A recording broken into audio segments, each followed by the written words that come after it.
Destiny players, this week's reset gives us some farmable activities that drop some pretty sought after gear that if you don't have it yet, you're probably going to want to get.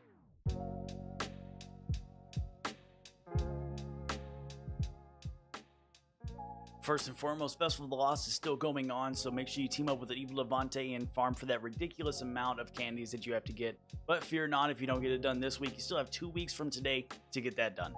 The Crucible rotation this week is going to be Clash and Team Scorch. I need to hop in there to finish off some of my Festival of the Lost stuff, so I'll probably see you in there.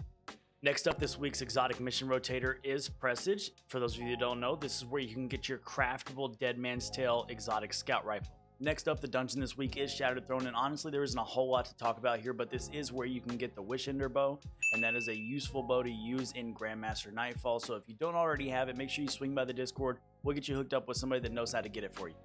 This week's Nightfall is Heist Battleground Europa.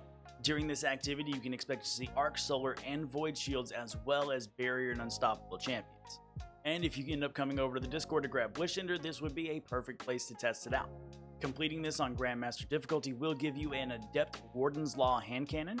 The roll you want to see on this is Corkscrew Rifling, Accurized Rounds 4 times the Charm, and Vorpal for PvE. But if you're going for a PvP roll, I recommend getting Kill Clip and Perpetual Motion instead.